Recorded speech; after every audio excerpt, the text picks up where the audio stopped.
नमस्कार दोस्तों। आज हम पढ़ते हैं एफॉर्जम की सीरीज़ में एफॉर्जम नंबर 206। इससे पहले हमने अभी तक 205 एफॉर्जम तक पढ़ा।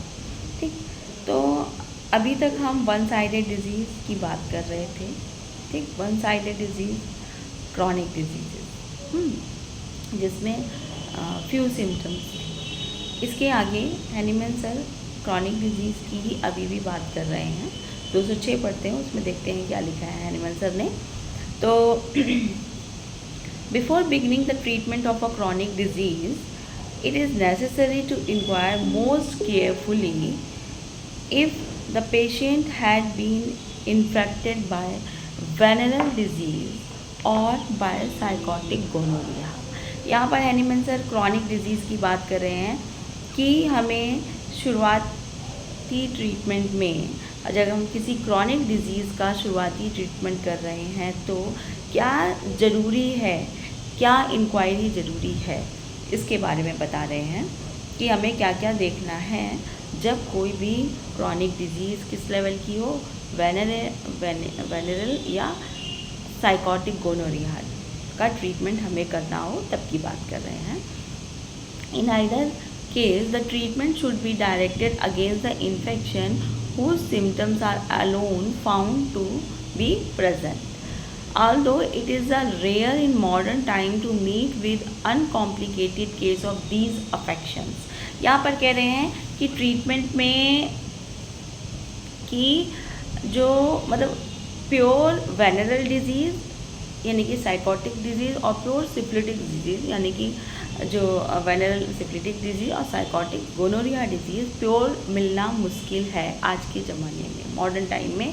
क्यों? क्योंकि सारे के सारे क्या हैं, कॉम्प्लिकेटेड केसेस हमें मिलते हैं, मिले जुले केसेस देखने को मिलते हैं। तो आज के टाइम में हमें प्योर अफेक्शन मिलना जो है बहुत ही मुश्किल है। ठीक,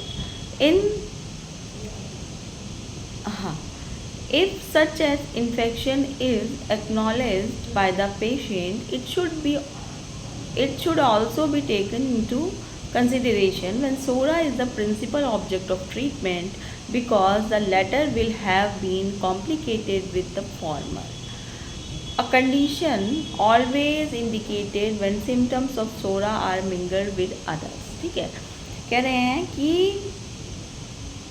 डिज़ीज़ में सोरा हमेशा मिला हुआ होगा, चाहे वो साइकोटिक डिज़ीज़ हो या सिफिलिटिक डिज़ीज़ हो, वो हमें प्योर फॉर्म में कभी नहीं मिलेंगी। ठीक, when a physician is called to treat what he suppose to be an invitrated case of syphilis, he will usually find that it is principally complicated with SORA, because the inner itch miasm or SORA is the most frequent and fundamental cause of chronic disease and is frequently complicated either with syphilis or with psychosis.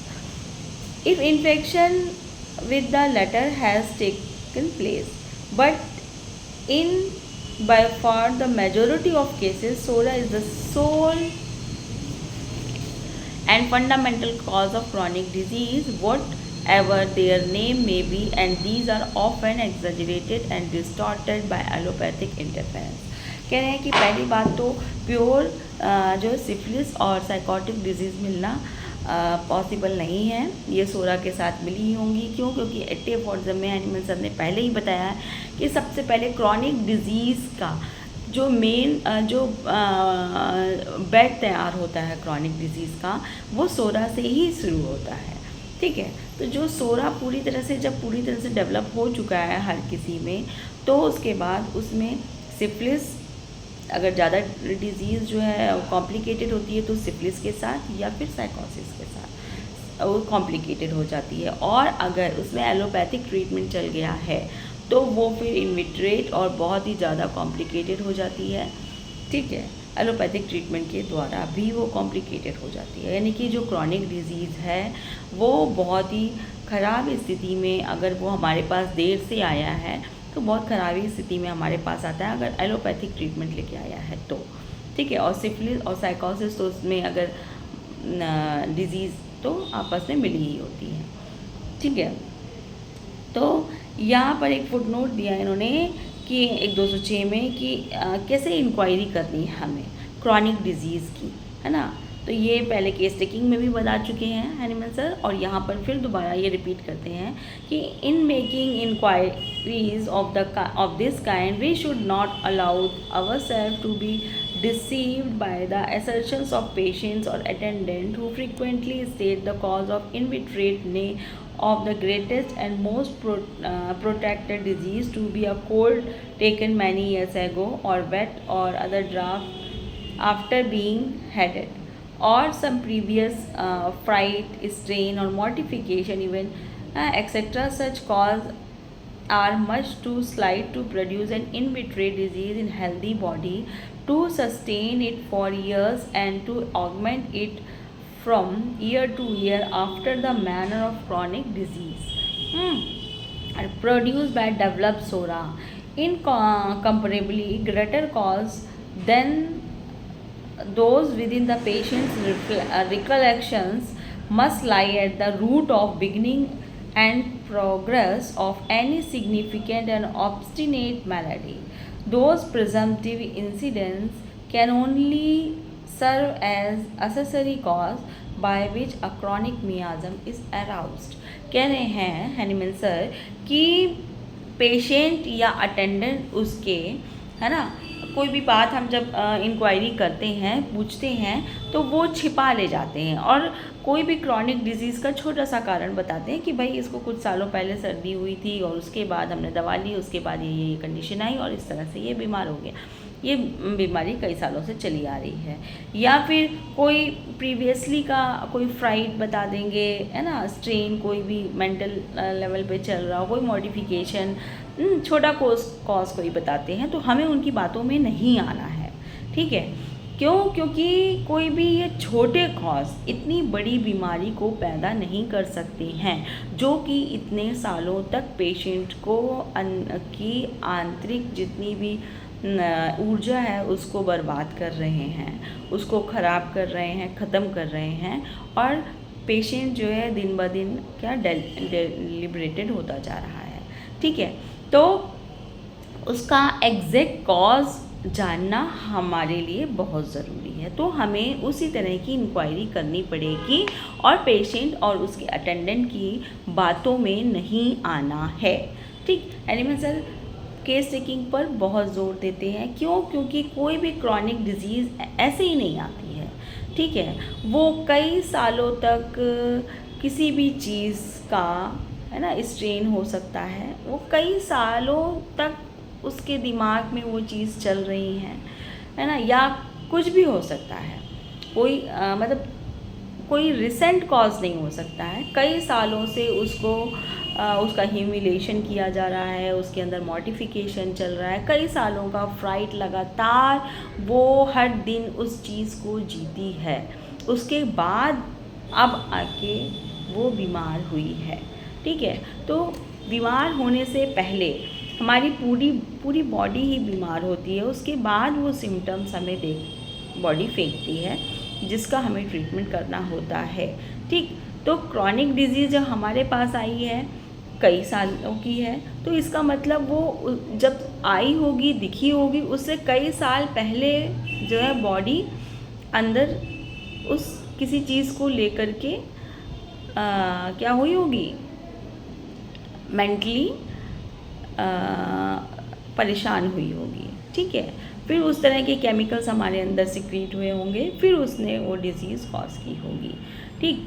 तो कह रहे हैं sir Hahnemann sir यहाँ पर कि कोई 1-2 दिन की बात नहीं है ये, है ना, कई सालों से वो चीज़ चल रही है और फिर उसने उसको बीमार किया और वो कई सालों की है, तो वो कोई छोटी बात नहीं होगी, ठीक है, जिसने उस पेशेंट को परेशान किया इतना।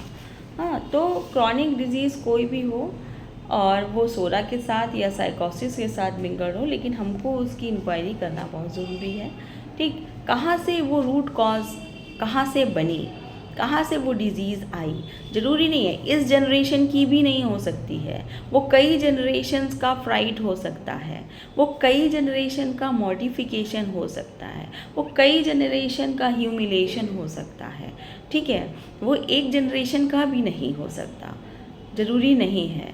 तो क्रॉनिक डिजीज़ में हमें जो इंक्वायरी करनी है वो उस पेशेंट की तो करनी रही है, उसकी जनरेशन्स की भी करनी है। मतलब उसकी फादर की जनरेशन की, उसकी मदर की जनरेशन की, मदर की मदर की जनरेशन की, इवन देन हमें इंक्वायरी करनी होगी कि ये सोरा इसके अंदर अगर डेवलप हुआ तो कहाँ से आया, है ना।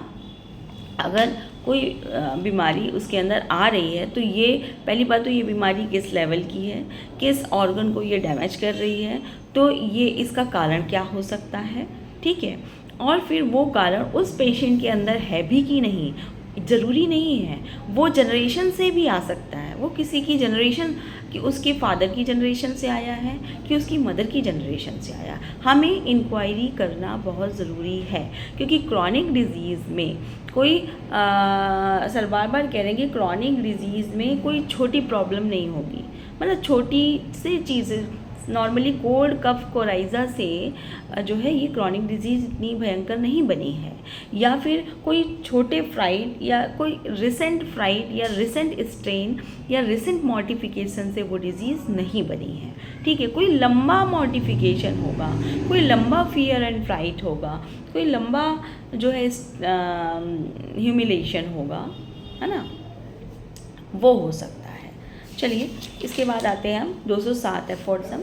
After this condition have been fulfilled it remain for the homeopathic physician to inquire to what homeopathic treatment of the patient has been hitherto subjected, ठीक, treat and what active medicine he had chiefly and most frequently used. कह रहे हैं कि जब हम inquire कर लें, हमें उसका रूट कॉज मिल जाए उस सोरा का, तो फिर हमें ये देखना है कि ये जो पेशेंट हमारे पास आया है ये चूँकि कई साल से ग्रसित है, तो ज़रूरी नहीं कि हमारे पास पहली बार आया हो, ये कई सारे ट्रीटमेंट लेके आया होगा, ठीक है। तो उसके ट्रीटमेंट्स को भी हमें देखना है कि वो क्या क्या मेडिसिन लेके आया है। क्या एलोपैथिक मेडिसिन लेके आया है, आयुर्वेदिक लेके आया है, अगर होम्योपैथिक भी लेके आया है तो कौन कौन सी लेके आया है, ठीक है।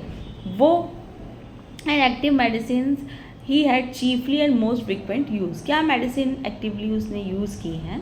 It should also be ascertain what mineral bath he had employed, अगर मिनरल बाथ कोई लिया है तो कौन सा लिया है, with what result in order to understand to deviation which this treatment had proceed in the original disease। और अगर उसने कोई मिनरल बाथ लिया है तो उससे उसकी डिजीज़ में क्या डिविएशन आया, क्या चेंजेस आए, इससे पहले क्या सिम्टम थे बाथ लेने के पहले और बाथ लेने के बाद क्या सिम्टम आए, ठीक। And to determine the course to be pursued to correct, if possible, this artificial deterioration, or at least to avoid henceforth those medicines which had been abused। और कह रहे हैं कि चूँकि अब अगर चेंजेस आ गए हैं तो ये आर्टिफिशियली डिजीज़ भी प्रोड्यूस हो गई इसके अंदर, है ना। जो कॉम्प्लिकेटेड ट्रीटमेंट लिया इन्होंने, इसकी वजह से अब जो सिम्टम आ रहे हैं वो आर्टिफिशियली प्रोड्यूस हो सकते हैं, क्योंकि इसमें क्या है, मेडिसिन का अब्यूज़ हुआ है। तो अब हैनीमैन सर कह रहे हैं कि अब हमें अपने ट्रीटमेंट में ये भी देखना होगा कि ये जो मेडिसिन इसके अंदर अब्यूज़ की गई हैं, ये मेडिसिन जो हैं वो अवॉइड की जाएं, ठीक, जिसका अब्यूज़ किया गया है, ठीक। फिर इसके बाद 208 में कहते हैं नेक्स्ट टू दिस, अब हमने ये भी कर लिया, इंक्वायरी की, सोरा की ओरिजिन ढूंढी, उसके बाद जो है हमने क्या क्या ट्रीटमेंट चला ये देख लिया। तो अब हमें क्या करना है, next to this the patient's age, अब हमें इसकी फ़िज़िकल चीज़ें भी देखनी हैं। फ़िज़िकल चीज़ें मतलब कहाँ रह रहा है, क्या ऑक्यूपेशन है, क्या डाइट है उसकी, है ना, ये सबसे भी रिलेशन है इसका। क्यों, क्योंकि जो सराउंडिंग होगी इसकी, जो इसके सराउंड में चल रहा है, वो चेंज जो है वो भी हमारे मेंटल पर इफ़ेक्ट डालता है, यानी कि ये एपिजेनेटिक्स के अंदर आता है। जो एपिजेनेटिक्स है ये भी हमारे व्यवहार को, हमारे बिहेवियर पर असर डालती है, ठीक है। तो उसके अकॉर्डिंग भी हमारे अंदर चेंजेस आते हैं, जो कि एक बहुत बड़ा कारण होता है डिजीज़ बनने का, ठीक है। तो ये देखते हैं। Next to this the patient's age, mode of living, diet, occupation, domestic circumstances and even his social position are to be considered in order to see if these have been of a nature to augment the disease or in what respect the cure might be favored or impeded thereby, ठीक। और हमें cure करने के लिए हो सकता है इन सब चीज़ों को भी थोड़ा उसको अवॉइड कराई जाए। अगर कैसी जगह रह रहा है, अगर वो जगह से रिलेटेड है डिज़ीज़, है ना, वो भी असर डालेगी, क्योंकि डाइट कैसी ले रहा है, हो सकता है डाइट का भी इफ़ेक्ट आया हो इसमें, तो वो भी हमें देखना है, ठीक है। कैसे हम उसे फेवर करें, कैसे ठीक करें, डायरेक्ट हो सकता है डाइट करेक्ट करने की ज़रूरत है ना, डाइट करेक्ट करने की भी ज़रूरत है, ठीक। Neither should the physician overlook the patient's state of mind and temperament and observe it if it inclined to prevent the cure or whether it might be necessary to direct or modify his mental condition by psychical means, ठीक है। और हमें उसका temperament, mind देखना है patient का कि किस तरह का है। हो सकता है ये भी ऑब्स्टिकल बन रहा हो क्योर में, ठीक है। कोई बहुत गुस्से वाला है, एंग्री स्वभाव का है, कोई बहुत इरिटेबल स्वभाव का है, तो वो हमें देखना है और हमें उसके मेंटल कंडीशन को भी जो है इम्प्रूव करना पड़ेगा साइकिकल मीन्स से। मतलब हमें मॉरल सपोर्ट भी देना पड़ सकता है, ठीक है, मॉरल मेडिसिन भी देनी पड़ सकती है।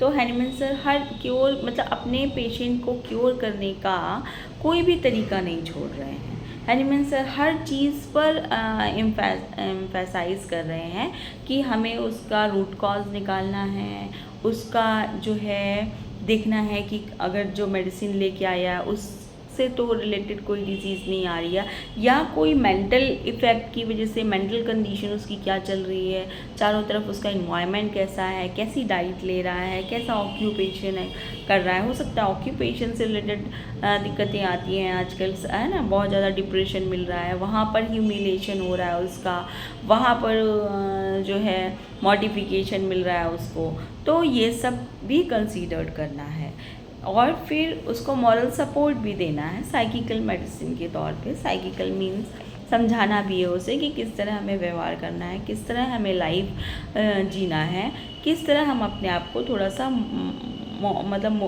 जो है चेंज कर सकते हैं, ठीक है। फिर उसके बाद 209 में कहते हैं कि after these points have receive attention according to the above direction and after several interviews the physician will find himself unable to determine the state of patient's case as perfectly as possible and to mark the most conspicuous and peculiar symptom guided by these and in accordance with strict similitude of symptoms he should then select the first antisoric, antisyphilitic और antipsychotic remedy for the beginning of the cure। कह रहे हैं कि after ये जब सारे points को हमने ध्यान दिया, ठीक है, फिर मतलब एकदम परफेक्टली हमें केस को समझना है। यहाँ पर हैनीमैन सर बोल रहे हैं उसके इंटरव्यू लिया हमने, बहुत कई बार में चीज़ें खुलती हैं। ज़रूरी नहीं है कि एक बार में जो पेशेंट आया और उसको इतनी बड़ी क्रॉनिक डिजीज़ है तो एक बार खुलकर वो अपनी चीज़ों को आपके सामने रखे। तो हमें क्या करना है, हैनीमैन सर ने बताया हुआ है कि अगर एक बार में पूरा केस नहीं निकलता तो हमें उसको SL दे के भेज देना है और हमें उसकी पूरी इंक्वायरी और पूरा एम्फेसाइज करना है उस पर, उसकी सारी कंडीशंस को ध्यान में रखना है और फिर और उसमें भी हमें जो सिम्टम पिक्यूलियर अनकॉमन है ना कैरेक्टरिस्टिक सिम्टम्स दिख रहे हैं उन पर भी देखना है, उनको भी ध्यान देना है और उन सब को देखते हुए एक सिमिलिट्यूड, ठीक है, मोस्ट सिमिलिमम मेडिसिन का चयन करना है, रेमेडी का चयन करना है और फिर हमें देखना है कि हमें एंटीसाइकोटिक देनी है, एंटीसिफिलिटिक देनी है या एंटीसोरिक देनी है और हम उससे फिर अपने केस को शुरू कर सकते हैं, ठीक। यहाँ पर हैनीमैन सर ने पूरा हमें बताया है कि कैसे हमें किसी क्रॉनिक जो डिज़ीज़ है उसको कैसे टैकल करना है। ठीक, इसके बाद 210 से हम नेक्स्ट वीडियो में देखेंगे मेंटल डिजीज़। मेंटल डिजीज़ आ रही हैं। अभी तक हम चल रहे थे वन साइडेड डिजीज़ पर, फिर लोकल डिजीज़ आई, उसके बाद यहाँ पर इन्होंने क्रॉनिक डिजीज़ के ट्रीटमेंट की बात की, और अब हम एंट्री करते हैं। ये सभी क्रॉनिक डिजीज़ हैं एक तरह से, लेकिन स्पेशली किस तरह से ट्रीटमेंट करना है इस पर बात की। और अब हम आते हैं 210 एफोर्ड्सम पर, जो कि शुरू होता है मेंटल डिजीज़ पर। हैनीमैन सर ने मेंटल डिजीज़ की भी बात की है। ठीक, 210 से 230 एफोर्ड्सम तक मेंटल डिजीज़ की बात करेंगे। यहाँ पर हम देखेंगे कितने तरह की मेंटल डिजीज़ होती हैं, किस तरह से इनमें हमें केस टेकिंग करनी है, किस तरह से हमें इनमें मेडिसिन देनी है, किस तरह से इन केसेस को टैकल करना है। ठीक है, ये सारा कुछ इन्होंने इन जो है 210 से 230 में बताया है। तो ये हम अपने नेक्स्ट वीडियो में कवर करेंगे। तब तक के लिए धन्यवाद दोस्तों। ठीक, होम्योपैथी पढ़ते रहिए, होम्योपैथी को आगे बढ़ाते रहिए, और अगर मेरे वीडियोस अच्छे लगे हैं तो प्लीज़ उन्हें लाइक कीजिए, सब्सक्राइब कीजिए और शेयर कीजिए अपने दोस्तों से। नमस्कार दोस्तों।